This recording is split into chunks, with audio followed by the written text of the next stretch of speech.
Aku percaya bahwa rasa aman itu universal. Universal, oke. Betul. Pada dasarnya tidak hanya untuk perempuan aja. Rasa aman yang tadi aku ceritakan bisa juga digunakan ke pria. Laki-laki, oke. Hanya saja biasanya ada tema-tema atau luka-luka yang berbeda. Nah, apa ini? Lu nggak harus kerja keras all the time sampai tengah malam. Percuma aja lu kerja keras sampai tengah malam tapi lo sakit, ya lu nggak bisa cari duit juga in the future gitu. Kalau aku ngelihatnya, ujian itu hanya salah satu cara untuk kita memanage relationship.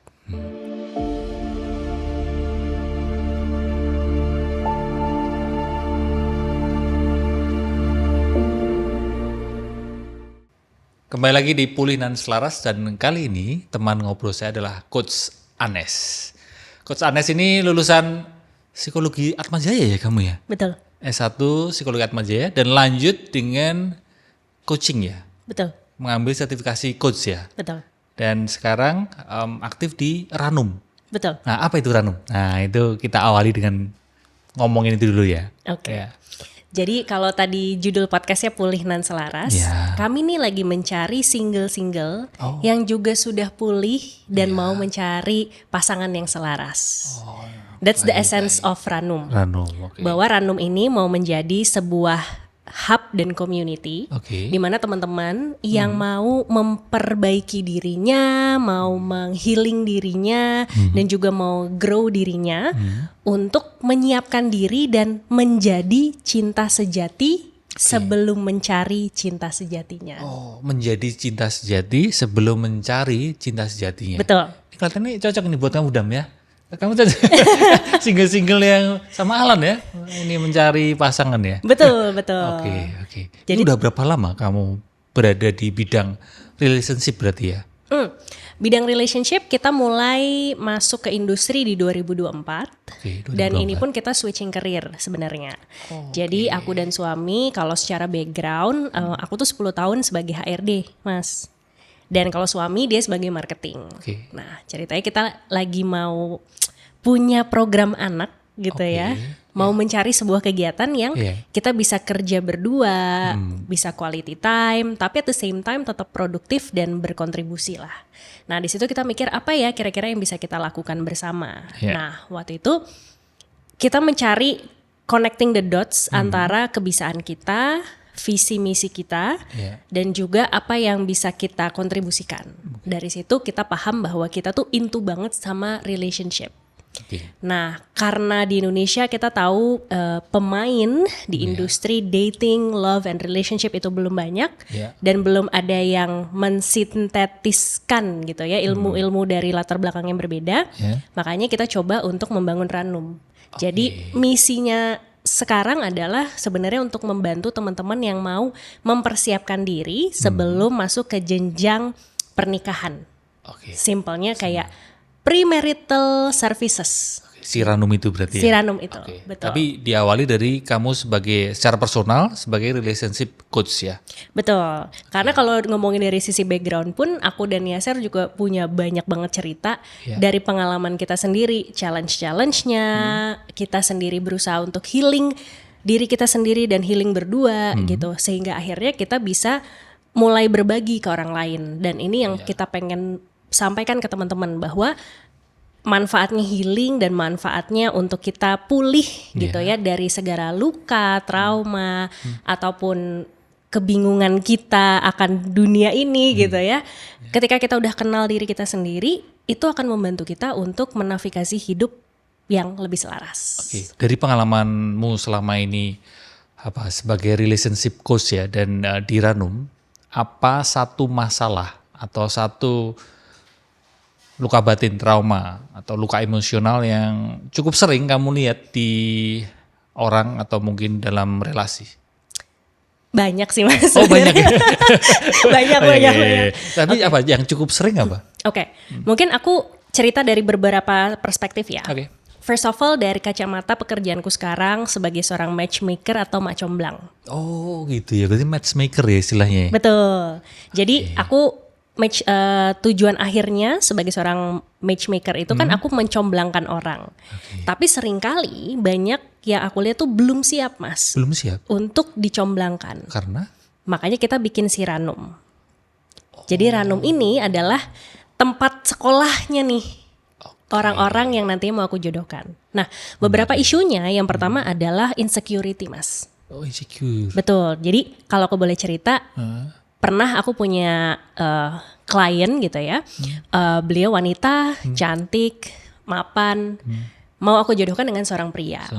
Lalu pria ini sebelum diketemukan, dia itu udah beberapa kali bilang gini, dia kan lebih tinggi daripada saya. Gimana nanti saya bisa nggak ya? Dia mau nggak ya sama saya? Lebih tinggi jabatannya maksudnya? Iya betul. Dia merasa bahwa dirinya kurang dibandingkan si wanita tersebut. Akhirnya apa yang terjadi? Ya pas dating, dia mengecilkan dirinya dia sendiri. Ini yang cowok atau yang cewek? Cowoknya. Yang insecure? Oh, cowoknya. Betul. Jadi klien aku ceweknya. Oh, klienmu ceweknya? Klienku ceweknya. Janda, terus, dia lagi mencari seorang duda. Jadi si cewek ini ngomong ke kamu ya, aku tolong jodohin. Betul, gitu. betul. Terus kamu jodohin lah sama si cowok. Betul. Si cowok inilah yang minder, yang insecure. Betul. Jadi ketika dia misalnya, kan sama-sama nih mau cari pasangan, niatnya udah sama. Tapi rupanya kesiapannya yang tidak selaras, Mas. Nah itu yang akhirnya seringkali membuat proses dating atau pertemuan itu tidak berjalan dengan lancar. Karena tadi salah satu contohnya si prianya ini masih insecure sama dirinya dia sendiri. Dia menganggap bahwa namanya pria itu kan harus mapan, jabatannya lebih tinggi, gajinya lebih besar. Jadi ketika misalnya mau dicocokin dengan seorang wanita yang kesannya lebih mapan, dia udah keburu mengecilkan dirinya dia sendiri. Nah itu adalah salah satu bentuk luka yang akhirnya menghambat orang untuk bisa berjodoh lah dengan orang lain. Insecurity. Betul. Dan biasanya kalau seperti itu baru mereka disaranin, terutama yang cowok disaranin belajar di Ranum gitu ya. Betul gitu. Berarti luka pertama yang cukup sering atau masalah pertama yang cukup sering kamu temuin di relationship adalah insecurity. Betul. Nah, lalu kemudian yang kedua adalah emosi-emosi yang belum diolah, Mas. Emosi yang belum diolah. Gimana itu? Emosi yang belum diolah contohnya itu adalah rasa takut ataupun rasa cemas. Rasa takut dan rasa cemas. Betul. Kadang-kadang ini akhirnya berhubungan dengan insecurity-nya tadi, tapi bisa jadi enggak juga. Misalnya gini. Ada yang bilang gitu, aduh aku gak mau deh sama orang avoidant, aku udah trauma banget, dia udah capek gitu ya. Ya avoidant itu sekarang baru lagi rame ya Mas. Rame ya. Betul. Setelah NPD disalahgunakan kata-kata itu kemana-mana, di mana-mana, sekarang avoidant ya. Betul. Padahal kan sebenarnya kalau kita ngomongin avoidant gitu, kita semua pasti punya that sense of avoiding. True. Dan aku merasa bahwa avoiding itu bisa jadi salah satu strategi yang bisa digunakan kalau kita bertemu dengan orang yang emang let's say mengancam hidup kita. Ya ngapain kita deket sama orang yang dia belum apa-apa, misalnya mau pegang-pegang gitu kan. Tapi kalau misalnya memang prianya respectful, terus kemudian kita juga mau ngobrol, ya kita gak perlu avoid. Nah jadi banyak orang yang keburu melabelkan bahwa orang lain itu misalnya avoiding, NPD dan segala macam berdasarkan apa pengalamannya dia sendiri. Jadi di situ aku lihat ada unresolved emotions, terutama terkait dengan ketakutan dan juga kecemasan, betul, yang akhirnya menghambat mereka untuk tadi bisa membuka diri dan membuka hati ke orang lain. Gitu. Emosi yang belum pulih ya. Betul. Dan emosi yang bahkan mungkin mereka nggak tahu itu nama emosinya apa. Ketika mereka nggak sadar, akhirnya itu yang membuat mereka merasa terhambat, tapi juga bingung mulainya dari mana. Gitu. Nah makanya aku juga di Ranum mengcombine juga dengan ilmu emotional intelligence supaya teman-teman yang cenderung lebih analytical, rasional dan thinking person banget itu bisa menyeimbangkan dengan feelingnya. Betul. Nah itu kurang lebih top 2-nya. Dua itu tadi ya. Betul. Insecurity sama emosi yang belum diolah, ya, terutama takut dan cemas. Betul. Tadi aku tertarik ke orang yang terlalu thinking perlu diajak untuk feeling. Ada nggak kondisi atau situasi yang sebaliknya, terlalu feeling lalu diajak untuk thinking? Oh ada. Ada juga? Ada dong. Ini jadi cenderungnya gini Mas, ini bukan menstigma, tapi aku mencoba melihat dari helicopter view. Dibesarkan di lingkungan yang cenderung memberikan ruang kepada perempuan untuk berekspresi secara emosinya, emosi, maka membuat perempuan lebih mudah untuk menggunakan feelingnya daripada thinking, Betul. daripada logiknya ya. Betul. Sedangkan untuk laki-laki gitu kan, dari kecil kita selalu dibilang jangan nangis, cupu lo gitu kan. Nah itu yang akhirnya membuat laki-laki jadi merepress atau menahan emosinya, betul. Dan akhirnya mereka jadi cenderung overly rational ataupun overly thinking. Aku nggak bilang bahwa thinking dan feeling ini jelek, karena sebenarnya dua-duanya itu bisa kita selaraskan gitu ya, bisa kita dampingkan untuk membuat hidup kita lebih utuh. Nah aku ngelihat banyak teman-teman yang belum paham keutuhan itu, Mas Aji. Jadi seakan-akan, aduh gue kan feeling banget, dia kan harusnya ngerti gue dong gitu kan. Atau kayak misalnya cowoknya gitu, ya dia gak bisa diajak ngobrol nih kalau cowok nih gitu kan. Ya gimana, bego banget sih gitu kan. Jadi akhirnya terjadi apa? Mereka itu sama-sama masih memisahkan dirinya dia sendiri dari pandangan feeling dan thinking tadi. Nah sedangkan kita punya dua-duanya gitu kan. So kenapa enggak untuk kita ngebahas itu jadi satu. Oke, let's say sebagai pria misalnya contohnya suamiku dia orangnya lebih thinking. Mungkin thinkingnya dia 70%, feelingnya dia 30%. Kalau aku misalnya feelingnya 75%, thinkingnya 25%. Ya udah gitu loh, kita udah sama-sama tahu, maka di momen-momen tertentu kita bisa mikir, sayang ini kita lagi harus decision makingnya pakai feeling apa pakai thinking sih? Gitu. Jadi misalnya nih kalau kita mau liburan, ngapain liburan pakai thinking, kan kerja udah capek ya Mas ya gitu. Jadi kalau lagi liburan pasti suamiku tuh bilang gini, ya udah karena ini liburan, ini pokoknya decision makingnya feeling banget, terserah kamu lagi pengen kemana, ke gunung, ke pantai gitu. Tapi kalau buat kerjaan gitu thinking, aku nggak bisa pakai feeling karena kata dia, hey business is business gitu loh. Oh, bener juga gitu kan. Jadi akhirnya kita bisa sama-sama ngerem dan bisa sama-sama sesuai porsinya, sesuai konteksnya ya. Karena menjadi repot kalau sebenarnya mesti thinking tapi kita feeling. Betul. Kan kita sikapinya dengan feeling, demikian juga vice versa sebaliknya. Setuju. Sesuatu yang feeling, konteksnya feeling tapi kita sikapinya dengan thinking. Betul, ya, itu yang terjadi konfliknya di situ ya. Yes. Oke, berarti kalau kembali ke tadi, pertama insecurity, kedua adalah emosi yang belum diolah ya. Kalau kamu sebagai coach ya, coach relationship, justru aku pengen tahu dirimu secara personal. Selama ini, apakah kamu menemukan sisi luka juga di dalam dirimu terkait hal itu? Dan bagaimana kamu berusaha memulihkannya? Banyak banget, Mas. Okay. First of all, biasanya luka itu datang dari, kalau pakai pinjem istilahnya psikologi, ada attachment style gitu kan. Attachment style. Betul.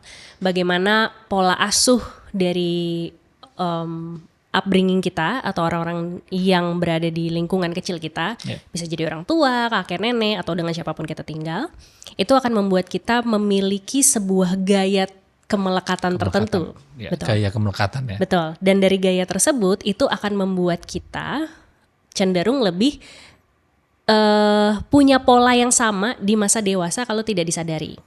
Oh, pola yang sama. Betul. Okay. Jadi yang aku sangat sadari tuh Mas, kalau dulu waktu di rumah, karena papa mamaku dua-duanya polisi. Oke. Okay. Jadi mereka lebih direct gitu kan. Dan ketika lebih direct, aku sebagai anak, aku tuh nggak punya banyak ruang mungkin untuk mengekspresikan emosiku. Cenderung thinking berarti. Cenderung nge-repress tapi nggak thinking juga. Oh, gitu. Okay. Jadi nggak terlalu bisa berfungsi dengan baik, mencoba untuk thinking, tapi at the same time feelingnya jadinya ke-repress, dan itu yang ngebuat aku punya sebuah strategi untuk mengolah impulsiveness itu dengan cara yang tidak baik gitu. Jadi kalau aku nggak nyaman dengan keadaanku, aku tuh pasti makan, binge eating. Oke. Emotional eating gitu ya? Ya, emotional eating, betul. Pokoknya kalau misalnya di rumah lagi gak nyaman dengan keadaan apapun, aku pasti makan es krim, beli cemilan, dan segala macam gitu. Sampai akhirnya aku pernah berarti sampai 85 kilo gitu. Oh iya? Betul. Dan dari situ aku ngerasa kayak, wah ini mah gak sehat. Tapi aku juga gak tahu gimana caranya untuk menghentikan impulsiveness itu, gitu kan. Nah baru setelah ketemu sama Yasher, ya suamiku yang dulu masih pacar, kita sama-sama diskusi gitu bahwa dia mencoba untuk ngedobrak perasaan aku dari thinkingnya dia. Dia bilang gini, emang lo pikir dengan berat badan lo 85 lo bisa hidup sampai umur 85 tahun? Di situ aku terdiam. Oh tentu tidak gitu kan. Karena aku rupanya tidak sehat, aku sakit. Agak nyelekit tapi ya kata-katanya. Betul. Tapi it's ketawa. Tapi memang ada kalanya kita perlu dihadapkan dengan kenyataan. Jadi Mas, selama ini aku tuh orang yang avoiding masalah. Baru sama dia adalah orang yang paling berani untuk ngasih the hard truth in front of my face gitu. Terus abis itu misalnya, aku pernah waktu itu ya karena masih gemuk dan aku tidak percaya diri dengan diriku sendiri gitu. Jadi kalau misalnya ada orang ngomong gendut apa dan segala macam tuh, aku tuh suka menangis gitu.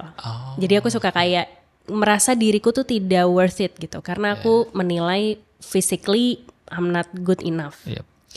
Terus kalau sama dia malah suka dijailin, gendut gitu. Dan pernah juga gitu ada satu momen tuh aku lagi ngeposting di sosial media, cerita lagi on a journey on loving my body lah gitu. Udah doang, terus aku ngepost nangis-nangis gitu. Saya bilang, iya Bita aku nangis. Oh iya nggak apa-apa sayang gitu. Ya namanya hidup berat segala macam. Dan udah ditenangin emosinya, baru habis itu kayak gendut tetap lagi. Tetap dijebretin lagi. Karena menurut dia bilang gini kayak mau sampai kapan kita terus ngalem luka itu. Analoginya. Iya. Dan itulah mungkin juga bicara tentang, sorry aku potong ya. Boleh. Kayak self love. Kadang terus langsung diartikan, bukan langsung, tapi cukup banyak orang terus mengartikan sebagai selfish. Lalu nyaman aja di situ, tapi tidak memperbaiki diri gitu ya. Nah di situ aku baru sadar Mas, bahwa yang namanya healing atau memperbaiki diri itu adalah when you face the uncomfort, luka itu, dan emang ibarat kata kalau kita luka kegores, kita kasih betadine atau kita kasih obat luka pasti sakit gitu kan. Tapi itu dibutuhkan untuk apa? Untuk healing. Nah sama halnya dengan perasaan. Cuma selama ini aku bisa berempati lah. Banyak orang yang mungkin tidak mendapatkan orang yang tepat ataupun space yang cukup aman dan nyaman untuk mereka bisa jadi vulnerable dan heal. Beruntungnya meskipun suamiku yang waktu itu masih pacarku jahil gitu ya, tapi dia tetap bisa memberikan space yang aman dan nyaman itu. Sehingga aku tahu niatnya dia sebenarnya ngelakuin itu adalah untuk ngebantu aku heal dengan caranya dia sendiri. I might be not agree with his way, tapi aku tahu intensinya dia adalah hal yang baik. Jadi setidaknya kita bisa diskusiin, kamu jangan kayak gitu dong, aku belum siap gitu. Baru abis itu makin sekarang gitu dia udah kayak alhamdulillah gue udah bisa ngomong lu gendut, apa obesitas dan segala macam tanpa lo harus merasa insecure. Oke, ya udah, aku memang masih obesitas, nggak apa-apa gitu. Dan sampai itu salah satu contohnya gitu kan. Jadi mulai dari tidak bisa menerima diriku sampai sekarang baru di umur 34 tahun, aku baru bisa kayak ya udah Nes, lu tuh emang masih obesitas. That's the hard fact yang emang harus lo terima. Dan lo kalau emang mau hidup sehat, you have to do something about it. Baru di situ kayak ya udahlah, aku sudah cukup berdamai dan bisa lebih punya inisiatif gitu loh dari dalam diri, dan akhirnya tidak menggantungkan diriku untuk disuruh ataupun ditarik-tarik sama suamiku, melainkan I know ketika aku ngelakuin sesuatu I will do it more consciously. Kalau emang gue lagi pengen cheating day ya gue cheating day, tapi kalau misalnya emang gue lagi bisa olahraga lebih berat ya gue olahraga lebih berat. Gitu. Itulah perjalanan pulihmu ya. Salah satunya Yaitu terkait dengan mungkin body image ya. Yes. Ya. Dan tentu saja ada hal-hal lain yang kalau kamu ceritakan bisa panjang durasinya. Iya, ini kayaknya jadi 6 jam nih Mas. Jadi kalau mungkin teman-teman mau tahu cerita mau lebih lengkap, kamu juga ada podcast kan? Ada. Ya, akunnya apa? Nama akun YouTube-nya? Nama akunnya Coach Anes. Coach Anes ya. Betul. Sebenarnya saya pernah diundang juga untuk menginfokan teman-teman biar tahu akunnya, makanya saya tanya lagi. Yes. Oke, berarti tadi itu perjalanan pulihmu, dan kamu salah satu perjalanan pulihmu, dan kamu sempat bicara tentang suamimu memberi rasa aman meskipun mungkin jalannya tidak menyenangkan buat dirimu. Tapi gimana pun juga healing memang ada rasa nggak nyaman ya kan? Pasti nggak sih Mas? Kayak tadi kamu bilang ada obat merah luka gitu. Tapi ngomong itu tadi kan kamu menekankan tentang pentingnya rasa aman, Ya. ya kan? Buat perempuan, rasa aman itu gimana sih sebenarnya? Ini aku pinjem dari, aku lupa nama tokohnya, tapi dia penulis buku, judulnya adalah Nonviolent Communication. Oke. Jadi NVC itu Nonviolent Communication. Ya saya juga lupa. Ayo lanjut. Iya. Tapi Mas familiar kan dengan NVC kan? Familiar. Ya. Jadi yang aku sadarin tuh adalah gini. Setiap manusia aku rasa punya kebutuhan yang sama kok Mas gitu ya. Kita tuh sebenarnya cuma pengen dimengerti. Dimengerti. Betul. Dimengerti itu dengan cara apa? Kita dilihat sebagaimana diri kita didengarkan sebagaimana diri kita gitu kan. Dan akhirnya apa yang kita sampaikan memang bisa dipahami, dan dari pemahaman itu akhirnya tidak ada yang namanya judgmental, tidak ada yang namanya kritik, tidak ada yang namanya defensiveness dari pihak sebelah gitu kan. Jadi untuk kita bisa ibarat kata merasa aman tadi gitu, betul. Ketika kita mau merasa aman, maka kita tuh butuh orang yang juga sudah cukup aman dengan dirinya dia sendiri, sehingga bisa mengerti. Betul. Dan minimal dia bisa memisahkan bahwa ketika Mas Aji lagi cerita, itu bukan berarti Mas Aji tuh lagi ngenyek gua. Itu dari sisi mana berarti? Dari sisi dua belah pihak. Berarti kamu sebagai perempuan, kamu kan merasa aman ketika kamu cerita ke Yasir, suamimu, dia memisahkan bahwa dia baru cerita. Dia memisahkan bahwa kamu baru cerita. Betul, memisahkan diriku dan dirinya, bahwa ketika aku cerita, itu kadang-kadang bukan berarti aku lagi nyalahin dia, bukan berarti aku lagi meng-accuse dia, bukan berarti aku lagi baper atau minta sesuatu ke dia, enggak.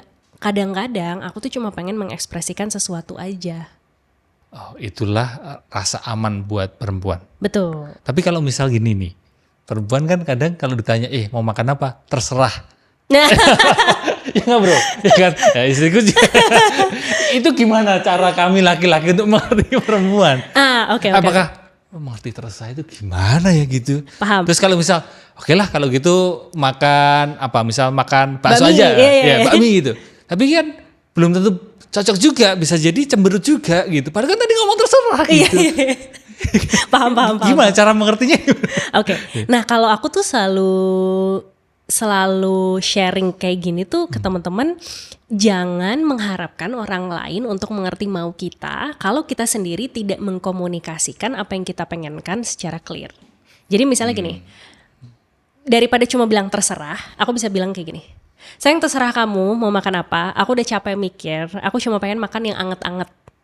Oh, ada kodenya anget-anget. Misalnya gitu kan. Misalnya gitu. Iya, tetap misteri ya. Anget-anget apa ya? Iya. Ronde gitu. Tapi kan abis itu kan dia bisa ngasih usul dong. Misalnya kayak oke, anget-anget. Oh, Anes biasanya kalau lagi misalnya abis podcast capek anget-anget gitu. Kamu lagi pengen apa? Pengen tom yum? Apa kamu lagi pengen bakmi, ramen atau apa gitu kan. Terus dia ngasih pilihan kan. Terus aku kayak I think ramen sounds good. Ya udah, dia tinggal cari ramen gitu. Jadi aku personally selalu pengen ngingetin teman-teman, ya pasangan kita kan bukan cenayang ya. Iya, kita pun juga bukan mind reader kan. Exactly, kita pun juga bukan cenayang gitu. So aku sendiri jadi pasangan juga pengen kalau pasanganku bisa ngomong secara clear. Aku juga nggak mau dong misalnya Yasir tiba-tiba suatu hari lagi bad mood, terus dia bilang terserah mau makan apa. Terus gue kayak oke, terus kita makan apa? Terus aku kasih salah kan nggak enak kan gitu. Jadi aku rasa kita punya tanggung jawab yang sama untuk saling mengkomunikasikan apa yang kita mau dan butuhkan, sehingga tadi relationship itu bisa berjalan lebih lancar karena kita juga mengambil tanggung jawab masing-masing gitu. Ya, itu rasa aman buat perempuan ya, seperti yang kamu sampaikan. Tapi karena kamu perempuan dan kamu sebagai relationship coach, menurutmu rasa aman buat laki-laki itu gimana? Yes. Aku percaya bahwa rasa aman itu universal. Universal, okay. Betul. Pada dasarnya tidak hanya untuk perempuan aja. Okay. Rasa aman yang tadi aku ceritakan bisa juga digunakan ke pria. Laki-laki. Okay. Hanya saja biasanya ada tema-tema atau luka-luka yang berbeda. Nah, apa ini? Pasti ada perbedaan kan? Betul. Bahkan bukan hanya luka, tapi cowok, cewek, laki-laki, perempuan ini kan ada perbedaan kah? Ya. dalam melihat sesuatu atau menyikapi sesuatu? Yes, kalau yang aku pahami dari secara umum gitu ya, memang akhirnya ada kecenderungan bahwa pria yang secara emosinya belum begitu terlatih, mereka akan memiliki ego atau pandangan diri yang cukup lebih besar, terutama berkaitan dengan tadi thinking, rasional dan logicalnya mereka.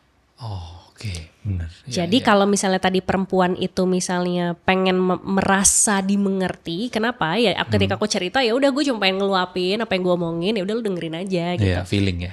Sometimes gue nggak butuh solusi, gitu kan? Sometimes gue cuma butuh dengerin. Kadang kalau laki-laki ngasih solusi malah jadi berantem lagi. Enggak, aku tuh gak butuh itu, aku tuh cuma butuh didengerin gitu kan. Nah tapi kalau pria, aku ngerasanya first of all karena mereka mungkin tidak terbiasa mengekspresikan emosinya, jadi mereka tuh ada kecenderungan bahwa yang pengen dielus-elus itu adalah egonya. Laki-laki dan ego memang challenge ya. Aku lihat Mas juga agak mengangguk-ngangguk tuh. Gitu kan. Ya karena nggak salah sih, maksudnya sebagai ini simpelnya kalau kita pinjem bahasa di sosial media ya Mas. Katanya kan laki-laki harus jadi provider, ya kan. Berarti kan pekerjaannya seorang provider aja udah berat banget. Dia harus membiayai bukan hanya dirinya dia sendiri, tapi juga istrinya, keluarganya, belum lagi ibunya, tantenya dan segala macamnya.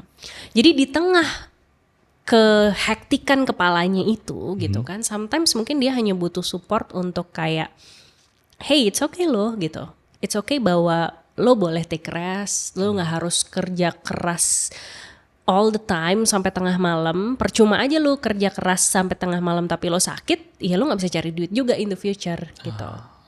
Jadi pada akhirnya yang aku lihat beberapa pria itu akan merasa lebih merasa aman jika wanitanya bisa menghargai effort laki-lakinya. Sometimes it doesn't have to be the achievement ataupun hasilnya, tapi setidaknya effortnya dia udah mengarah ke arah yang benar belum sih gitu.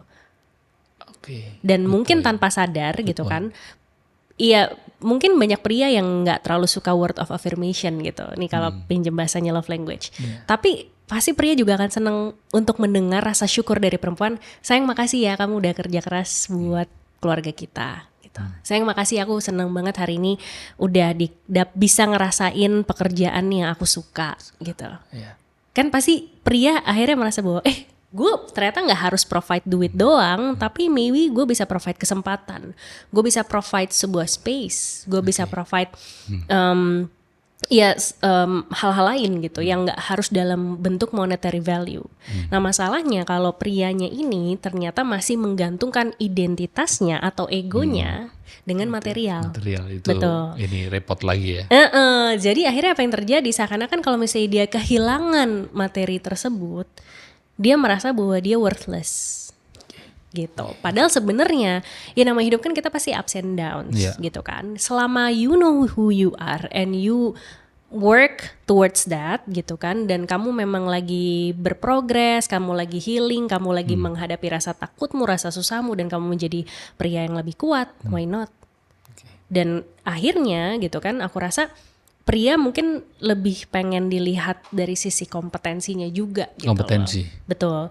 Bukan hanya sekedar dari sisi tadi materinya, karena mungkin dia bisa aja bosan dan one day dia pengen ngerjain sesuatu hal yang berbeda.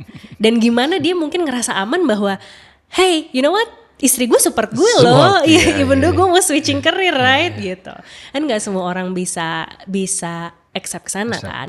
Dan pada akhirnya takutnya nanti pasangannya menuntut atau nyalah-nyalahin. Nah, itu juga rasa yang mungkin rasa aman buat laki-laki seperti betul, itu ya. Ketika memang ngedapetin support bahwa you know what, it's okay loh gitu, lo mau ngelakuin apa, lo punya some downturns, lo ada di low points lo, gue bisa support, tapi ya harus saling gitu kan.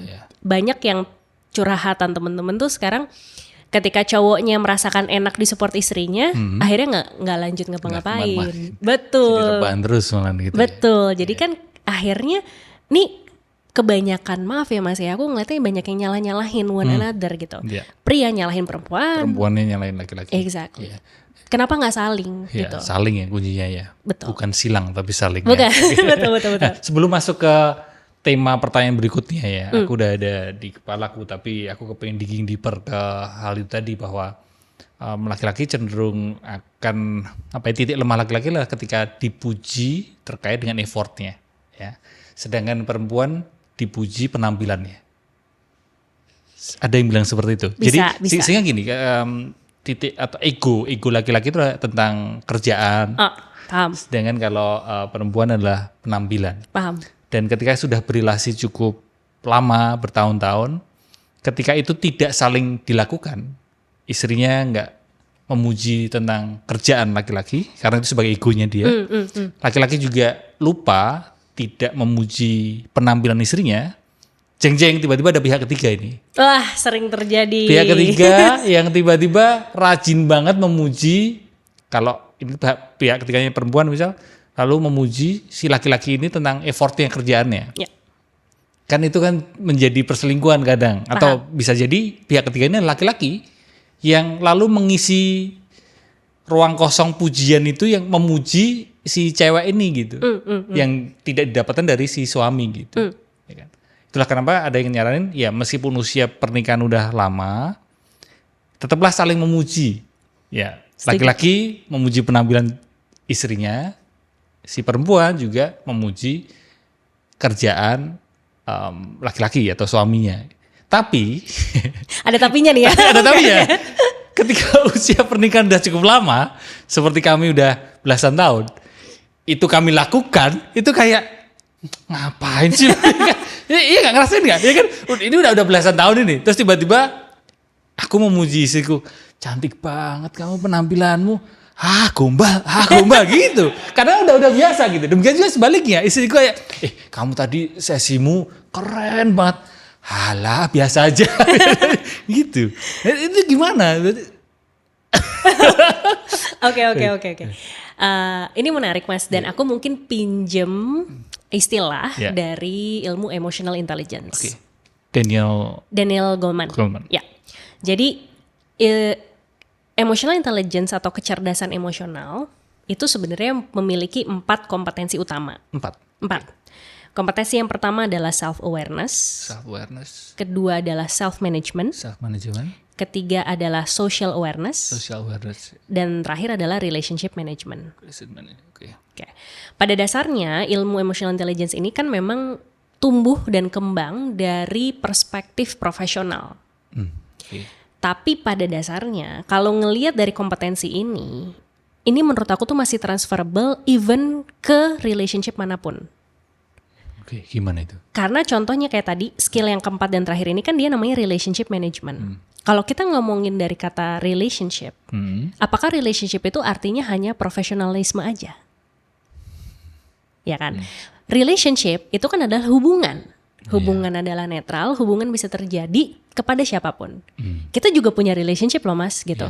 Mungkin ya pasti berbeda dengan hubungan Mas dengan Mbak Indri, ya kan? And at the same time sama gitu. Aku pun juga punya relationship sama Mbak Indri yang pasti berbeda juga dengan relationship dengan Mas Aji, kan. Maka apa yang terjadi gitu? Pada dasarnya kalau kita mau mampu untuk mengelola sebuah hubungan yang baik dan sehat, pada dasarnya kita perlu terus berlatih. Berlatih apa? Simpelnya tadi 4 kompetensi utama ini. Untuk akhirnya kita bisa memanage relationship tadi. Nah, ngomongin soal pujian, gitu kan? Karena menurutku ya, salah satu musuh besar relasi adalah waktu. Interesting. Jadi, ya, karena semakin lama usia relasi, itu menjadi hal-hal yang dulunya itu begitu wow, pujian itu menjadi wow. Entah itu pujian terhadap kerjaan maupun pujian terhadap penampilan itu wow dulunya, wah seneng ya dipuji gitu.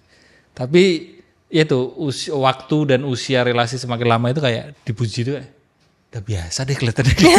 Kamu lagi kan yang muji gitu ya. Ada dari sisi nggak ada apa itu istilahnya kebaruan gitu. Paham. Ya, gimana itu? It's very interesting karena Mas ngomongin soal kebaruan, Mas ngomongin soal time, dan yang terakhir tadi ngomongin soal pujian. Kalau aku ngelihatnya, pujian itu hanya salah satu cara untuk kita memanage relationship. Ini bahasa simpelnya Mas. Kalau orang-orang punya love language yang berbeda, gitu kan. Dan misalnya kayak tadi pujian itu kan kalau bahasa di love language itu words of affirmation gitu kan. Seandainya words of affirmation ini sudah tidak exciting lagi. Menjadi lebay malah. Iya kan, atau bahkan kayak lah udah kali gitu kan, biasa aja. Maka menurutku kenapa nggak kita coba kebaruan lain dari love language yang lain. Gitu. Jadi akhirnya kita bisa punya sesuatu yang baru tanpa pasangan yang baru. Sesuatu yang baru tanpa pasangan yang baru. Betul. Menarik sekali itu ya. Karena pada akhirnya kita bisa kok Mas gitu membuat relationship ini tetap sparking selama kita sama-sama misalnya mau explore sesuatu dari diri kita satu sama lain. Tidak harus pasangan yang baru. Betul. Kalau pujian udah nggak works lagi ya udah jangan pakai cara yang sama. Kalau kita mencari kebaruan. Contohnya apa? Misal tadi, selain pujian. Oke. Kalau misalnya pujian udah nggak works kan misalnya ada act of service. Contohnya. Kayak daripada misalnya aku mohon maaf aku pakai contoh aku dan suamiku deh. Misalnya kayak suamiku bilang gitu ya, kamu cantik deh hari ini gitu kan. Daripada dia ngomong gitu kan. Kan udah apaan sih kamu mau bilang gitu kan. Iya. Pasti kamu mau minta sesuatu ya. Iya kan? Betul. Nah, mungkin diganti dengan act of service misalnya adalah dia bilang gini, kamu kayaknya tadi bajunya kurang udah sering dipakai deh. Yuk kita coba cari baju baru. Oh, dibeliin. Misalnya. Oh, itu jadinya gifts sih, giving gifts. Kalau itu lain lagi ya, love language gift love ada language lagi. yang lain lagi itu. Kalau act of service tuh misalnya gini, sayang, kamu tadi ini ngomongnya bagus banget tapi kamu capek ya. Yaudah aku pijitin palanya gitu kan. Jadi akhirnya kita punya berbagai macam strategi untuk memanage relationship. Gitu. Kayak itu ya strateginya. Gift ya. Kita ganti gift gitu. Bukan dipuji. Nanti kasih langsung ya kan. Si hadiah gitu. Atau tadi pijit ya kan. Gitu. So, apa lagi sih love language? Gift, act of service, satu lagi apa ya? Ada physical touch. Ada 5 kan. Word of affirmation, giving gifts, act of service. Apa lagi tadi? Physical touch. Tadi udah itu word of affirmation pertama. Konflik. Kelima. Love language-nya konflik. Kalau itu ada bahasanya sendiri kan Mas, ada bahasanya sendiri. Coba nanti dibantu googling nanti dicari ya di Google ya. Iya, ada banyak lah di Google gitu. Jadi akhirnya buat ada kebaruan di relationship kita, sometimes nggak harus kita pindah kantor, nggak harus kita pindah rumah, tapi kita juga bisa explore cara lain untuk memberikan kasih sayang satu sama lain. Atau tadi Mas juga sempat ngomong konflik gitu. Dan namanya setiap relationship kan pasti selalu ada konflik ya. Nah, bahasa konflik pun itu juga bisa beda-beda. Oh, bahasa konflik beda-beda. Jadi, betul. Conflict of language, misalnya. Jadi love language, misalnya language of conflict. Jadi jalan konflik itu berbeda-beda. Jadi macamnya konflik. Aku revisi. Jadi kalau macamnya konflik pasti akan berbeda-beda. Tapi bagaimana kita menangani konflik itu berbeda-beda. Itu berbeda-beda. Nah, aku mau mengenalkan gitu ya. Selain love language, ada yang namanya conflict resolution language. Okay. Bahwa ketika kita menghadapi konflik, ada cara untuk kita meresolusikan konflik tersebut. Ada beberapa. Ada 5. Oh, ada 5 juga. Ada 5 juga gitu. Dan ini bisa jadi strategi juga. Karena setiap bahasa, setiap gaya itu bisa digunakan di kondisi yang berbeda-beda. Contoh? Oke. Yang pertama itu adalah avoiding. Oh ya, menghindar ya. Orang paling banyak merasa avoiding ini adalah yang paling negatif. Kalau digunakan di konteks yang tidak tepat. Tapi kalau misalnya kayak tadi, kita lagi di tengah jalan terus tiba-tiba ada orang nguntit kita, ya udah avoid aja, masa ngapain gitu? Lu ngapain ngikut-ngikutin gue? Ya kan males juga, ya kan? That's avoiding. Terus yang kedua ada yang namanya accommodating. Nah, accommodating itu artinya adalah aku lebih banyak untuk mendahulukan kebutuhannya pasanganku gitu ya. Tapi aku suka lupa sama kebutuhanku sendiri. People pleaser gitu. Lalu kemudian yang ketiga ada yang namanya competing. Competing ini adalah kita saling berkompetisi satu sama lain. Saingan. Betul, Saingan. karena aku maunya kebutuhanku yang didulukan dan kebutuhan pasanganku belakangan. Jadinya yang sering terjadi nuntut, iya. betul. Pokoknya aku duluan. Iya, gitu. Kamu nggak pernah dengerin aku, padahal sebenarnya sehari-hari juga udah biasa didengerin gitu kan. Iya. Gitu. Yang keempat, ini yang paling sering orang bilang dalam hubungan harus punya compromising. Kompromi. Betul, bahwasanya ya kita bisa lah ketemu di tengah gitu kan. Tapi ada loh Mas yang terakhir. Apa terakhir? Collaborating. Bedanya sama kompromi? Bedanya sama kompromi adalah collaborating, artinya gimana kita mencari sesuatu yang tidak, bahasanya apa ya, tidak meninggalkan atau tidak mengalahkan keinginan kamu ataupun keinginan aku. Tapi gimana kita bisa mencari sebuah solusi yang bisa mengakomodir atau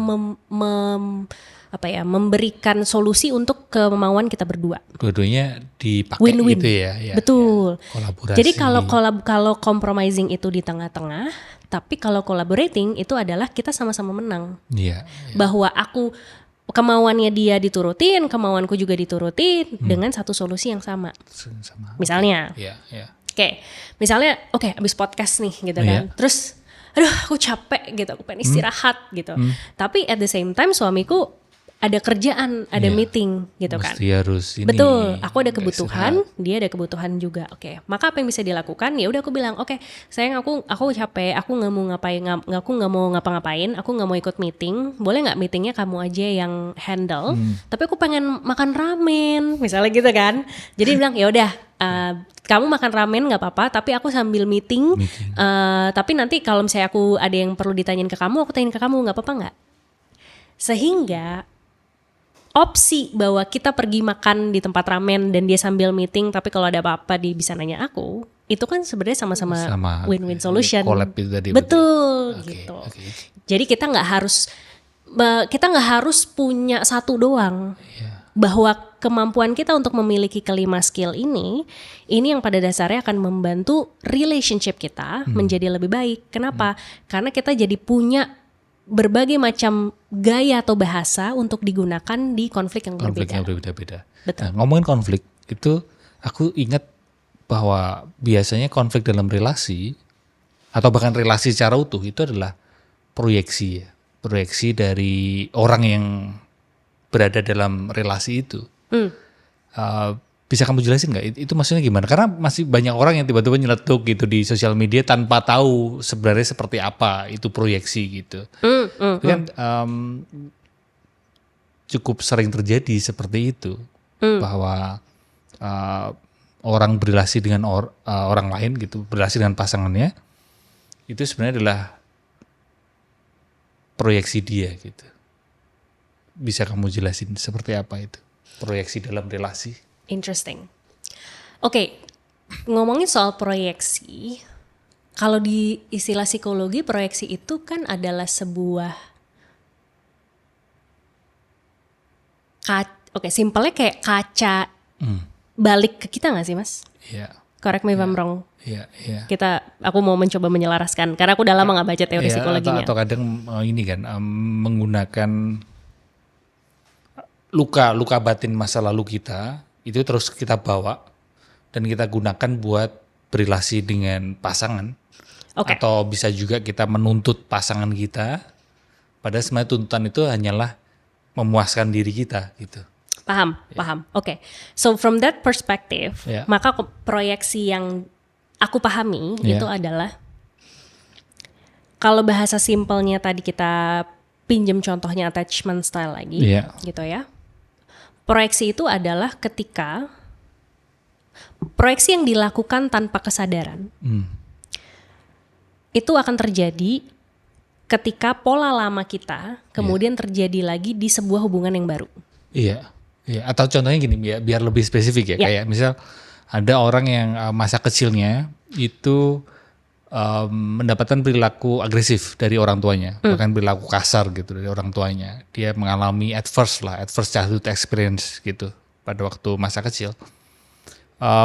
Lalu pada waktu dia bertumbuh dewasa, relasi di usia dewasa itu justru menjadi proyeksi dia, dalam arti dia justru mencari orang, mencari pacar, mencari pasangan yang bersikap kasar juga ke dia.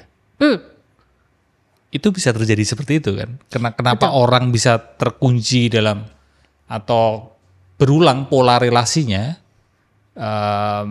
ke dalam relasi yang toksik, bisa dikatakan seperti itu, meminjam istilah toksik, itu tanpa sadar karena pengalaman masa lalunya. Yes, agree Mas. Dan I think the keyword adalah itu sih. Proyeksi itu dalam pemahamanku di relationship tidak akan lepas dari, atau majority lah, aku nggak bisa bilang 100% causal effect gitu ya, tapi akan banyak dipengaruhi sama bagaimana relationship kita sebelumnya.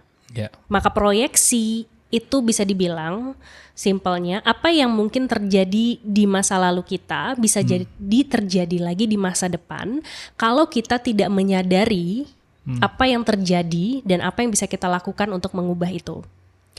Kalau tadi pinjem bahasa attachment style gitu ya, misalnya waktu kecil, pakailah contoh aku, orang tuaku sibuk gitu kan, maka aku tuh sudah terbiasa quotes unquotes ketika mau mengekspresikan emosiku gitu ya, tidak terlalu banyak orang yang mendengarkan rasa emosiku. Kamu merasa seperti itu? Aku merasa seperti itu. Jadi apa yang terjadi? Simpelnya adalah aku merasa dulu aku cukup avoiding. Avoiding karena apa? Sudah terbiasa di masa kecilku, ketika aku mau cerita sesuatu, mungkin permasalahan tidak langsung segera diselesaikan atau tidak dikasih tahu cara yang sehat untuk nge-resolve sebuah konflik itu bagaimana. Ya karena orang tua aku sibuk, jadi ya udah yang cepet aja, ya udah gimana. Terus atau enggak, ya udah nanti kita ngomongin lagi, tapi besok dilupakan begitu saja. Nah, avoiding. Akhirnya kamu bertumbuh dewasa, dalam relasi pun cenderung avoiding. Betul. Atau aku bisa mencari orang yang ujung-ujungnya juga avoiding. Jadi kalau kita ngomongin proyeksi, proyeksinya bisa jadi di kita ataupun di pasangan. Betul. Antara kita mencari orang yang avoiding, layaknya orang tua kita. Mengulang pola yang sama. Exactly. Why? Karena kita menjalani relationship itu tanpa kesadaran, Mas. Karena kita tidak benar-benar tahu apa yang kita cari dari sebuah relationship, apa yang kita mau, apa yang kita bisa kasih di dalam sebuah relationship, sehingga kita itu pada dasarnya hanya mengulang cerita lama.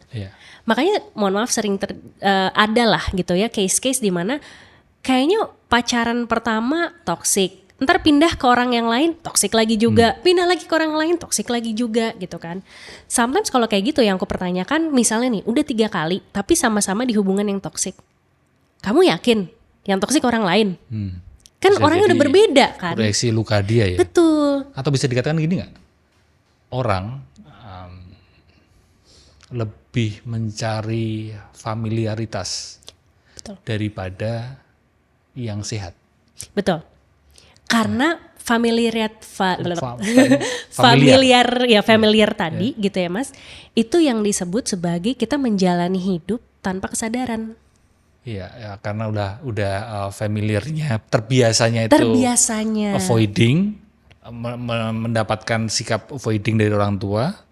Justru ketika bertumbuh dewasa, bukan mencari yang tidak avoiding, tapi mencari yang terbiasa. Dari dirinya, itu adalah yang avoiding, maka mencari pasangan yang avoiding malahan justru. Kalau pinjem bahasanya produktivitas itu tuh namanya habit Mas. Gitu. Habit, iya kan? Jadi tanpa sadar, pola yang berulang ini itu pada dasarnya adalah habit kita di masa lalu yang tidak kita ubah, dan kemudian habit ini berulang lagi di masa depan. Padahal tidak sehat itu. Padahal tidak sehat mungkin.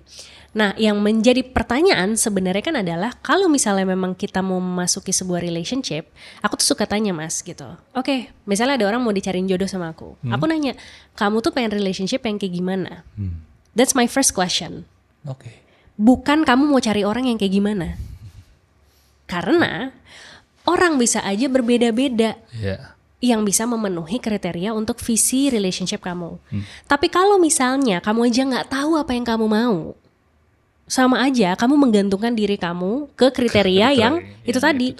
Simpelnya, betul. Simpelnya misalnya, aku mau cari pria yang kaya, ganteng, udah let's say 2 itu deh. Oke, Suatu hari suamiku bisa jadi nggak kaya dan nggak ganteng lagi kan. And then what's happen? Yeah. Ketika dua hal itu nggak ada, akhirnya relationship itu bubar. Karena aku hanya menggantungkan pernikahanku hanya ke kedua materi tadi. Tapi kalau misalnya aku udah tahu bahwa oke, visi relationshipku adalah aku pengen membangun bisnis bareng sama pasanganku. Bisnisnya di bidang apa? Pengennya di bidang yang sama-sama kami sukai gitu. Contohnya aku suka di bagian pengembangan diri gitu. Oke. Jadi ketika kita misalnya punya goal dan pasangan kita punya goal yang sama juga, mau nanti pasangan kita berubah dan mau kita berubah, selama dua-duanya masih mendekati ke goal tersebut, masih bisa jalan bareng. Exactly. Oke. Jadi aku rasa that's a healthier approach untuk ketika kita mau berpasangan atau mau menikah, jangan menggantungkan diri kita hanya ke kriteria pasangannya aja. Karena pasangan kita pasti berubah. Pasti berubah. Masa kayak kita kan nggak tahu ya mas masa depan gimana. Tapi pasti berubah. Exactly. Yang pasti berubah tua. Itu udah pasti. Itu udah pasti. Tapi kayak dia hidup sampai kapan, kita bisa ngapain aja itu kan kita nggak tahu. Sifat-sifatnya juga kemungkinan berubah. Dan even misalnya dia pindah kerja pun bisa jadi lingkungan mengubah dia juga. Dan iya kalau misalnya kita berpikir dia bukan lagi suami yang aku pilih seperti dulu. Ya udah pastilah. Ya nggak sih mas? Pasti berubah. Karena masa depan aja kita nggak tahu gimana. Jadi kalau kamu menggantungkan dia hanya karena tadi kegantengan dan kekayaan gitu loh. And one day life hits you, berarti kamu akan mudah ditinggalkan ataupun meninggalkan dia. Iya, attachment-nya di situ soalnya. Yes, betul. Ya. Jadi ini kalau buat teman-teman yang mau dijodohin gitu atau gabung sama Ranum, bisa ke akun Instagram ya. Ada akun Instagram Ranum sendiri ada? Ada @ranum.co.id. @ranum.co.id. Kalau akun Instagrammu @coach Anes. Nanti teman-teman bisa langsung follow itu dan bisa mendaftar gitu ya modelnya. Oke. Masih banyak pertanyaan sebenarnya terkait relationship kan. Menurutku itu hidup ini memang is all about relationship. Agree. Makanya tadi kan relasi dengan pasangan, relasi dengan orang tua, relasi dengan keluarga, bahkan dengan benda pun kita berelasi, dengan konsep idealisme juga berelasi, ya kan? Tapi mungkin menjelang pertanyaan terakhir ini,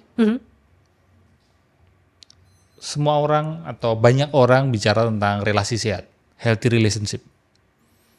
Apa yang diperlukan supaya punya relasi sehat menurutmu? Pertama mulai dari diri sendiri dulu, pastikan bahwa kita juga individu yang sehat, bukan hanya secara fisik tetapi juga secara mental. Oke, diri sendiri dulu. Diri sendiri dulu, karena that's the easiest thing yang bisa kita kontrol. Kalau misalnya kita udah tahu gitu kan, kita individu yang sehat, baik secara fisik maupun secara mental, kemudian kita mau relationship yang sehat. Ada orang lain ini. Betul. Tapi poin yang kedua, sebelum mencari orang lain, definisikan dulu relationship yang sehat menurut kamu tuh yang seperti apa. Beda-beda berarti tiap orang. Yes. Ada keunikan ya tiap orang. Betul. Ada yang mungkin sehatnya mau main padel tiap weekend, ya kan? Sehat beneran itu. Sehat fisik ya. Betul. Padel tiap weekend. Ada yang mungkin sehat mentalnya adalah mau pergi retreat bareng. Who knows, right? Fisikan dulu. Healthy relationship yang kamu pengenin itu seperti apa? Baru turunin ke poin yang ketiga. Pasangan seperti apa yang kira-kira bisa cocok dengan visi healthy relationship kita. Jadi bukan pasangannya duluan. Itu sudah diri sendiri ya? Exactly. Karena kita nggak bisa ngontrol orang lain. Tapi kalau kita tahu diri kita siapa dan kita tahu apa yang kita mau, akan lebih mudah untuk nantinya kita menyeleksi juga mas orang-orang di sekitar kita. Gitu loh. Bahwa apakah orang ini emang udah siap nggak sih gitu kan mendekatkan aku ke relationship yang aku pengenin. Atau jangan-jangan orang ini memang simply punya gambaran masa depan yang berbeda aja, iya kan? Jadi kalau emang visi relationshipnya berbeda, ya udah ngapain dinikahin gitu kan? Gitu. Sedangkan kalau misalnya emang visi relationshipnya sejalan atau selaras setidaknya, kan kita masih bisa diobrolin kan mas, gimana caranya to get there. Itu 3 hal yang perlu dilakukan untuk punya relasi sehat ya. Yes. Tapi apa satu pelajaran tentang relationship, tentang cinta yang sebenarnya itu kamu tahu itu benar, cuma masih banyak orang yang belum menyadarinya? Satu aja apa? Supaya bisa nanti di best cut clip. Ini agak susah, ini boleh follow-up nggak? Oke. Coba kalau bantuin apa? Kalau bantuin apa? Satu pelajaran yang kamu berdua tahu itu mestinya itu relationship itu begini loh. Tapi masih banyak orang yang belum menyadarinya. Wow. Oke. Menarik, interesting. Okay. Boleh. Tunggu, biar takutnya nggak pada dengar kan dia. Dia bisnis banget sih. Oke. Jadi tadi dari realisasi aku dan suami gitu ya. Tentang love and relationship, satu insight yang menarik buat kita adalah we feel that marriage is business. Why? Karena kok bisa? Pada dasarnya banyak aspek-aspek bisnis yang bisa kita implementasikan juga di dalam marriage yang justru membuat pernikahan ini itu menjadi lebih striving. Contohnya gini. Kalau misalnya tadi kan aku udah nyebutin kita harus punya visi relationship. Iya, itu juga kan? Bisnis. Iya kan? Kayak bisnis kan harus punya visi dong, mau dibawa kemana. Gitu ya. Nah kalau bisnis aja kamu pikirin masa depannya, masa relationship kamu, marriage kamu gak pikirin mau bawa kemana. Itu adalah hal yang paling gampang. Kedua, namanya dalam berrelationship gitu kan, kita pasti mau bekerja dengan orang-orang yang satu value. Iya. Orang-orang yang memiliki prioritas nilai, attitude, atau berperilaku, punya culture dengan cara yang sama. Kalau di bisnis aja kita milih-milih orang untuk masuk ke dalam perusahaan kita, masa sih kita tidak memilih gitu loh pria atau pasangan yang mau menjadi seumur hidup kita ya, gitu masuk kan. dalam hidup kita ya bukan hanya masuk dalam perusahaan kita. Exactly. Dan kita kan maunya kan sampai tua ya kan, sampai till death do us part gitu. Masa kita bisnis aja milih-milih tapi di sini nggak dipilih gitu kan.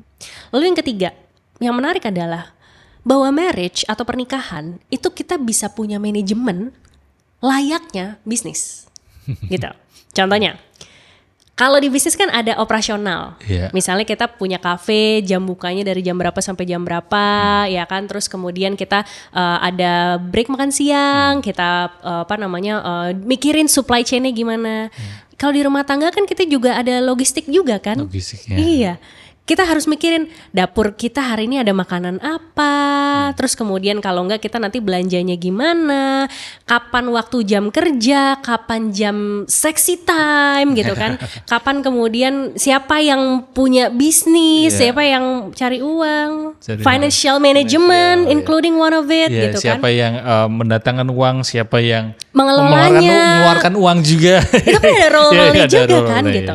Jadi itulah manajemen ya. Exactly. Jadi kita ngerasanya even not only marriage is business, tapi marriage itu merepresentasikan cultural dan juga governmental sih kalau gue bisa agak men-challenge di sini gitu ya. Karena kan pada dasarnya negara itu terdiri dari perkumpulan daerah-daerah. Dari daerah-daerah ada perkumpulan lagi RT RW, dari RT RW itu adalah perkumpulan keluarga-keluarga gitu kan. Maka keluarga adalah unit terkecil dari sebuah negara. Kalau misalnya kita mau berkontribusi kepada negara yang lebih baik, mulainya dari marriage kita dulu gitu. Dari keluarga ya. Betul, kalau kita aja manage-nya belum maksimal, then how we can manage other things better, including business and including lain-lainnya. Menarik ya. Marriage is business ya. Marriage is business. Last question. Cinta itu memiliki nggak? Enggak. So, what is love? Simple short answer. Unconditional. Thank you. Terima kasih Coach Anes. Terima kasih. Dan di akhir obrolan Pulinan Selaras selalu ada surat anonim. Ya, surat anonim ini ditulis sama teman ngobrol episode-episode sebelumnya. Oke. Ya, jadi setiap kali selesai, aku mintain buat nulis anonim tapi. Nah ini ada surat yang kamu bacakan untuk teman-teman penonton Pulinan Selaras. Silahkan. Ini nyala kan, Dam? Nyala. Oke. Silahkan. Ini berarti aku bacain aja? Bacain untuk teman-teman yang nonton. Ini dari yang nulis teman anonim di Pulinan Selaras sebelum-sebelumnya. Oke. Teman-teman Pulinan Selaras, tolong biasakan ucapkan terima kasih dan maaf karena itu memudahkan hidupmu. Terima kasih Coach Anes. Thank you. Terima kasih juga buat teman-teman yang udah nonton dari awal sampai akhir. Semoga obrolan kami bisa membantu menyehatkan mental dan menyehatkan relasimu ya. Sampai ketemu di episode selanjutnya. Dah.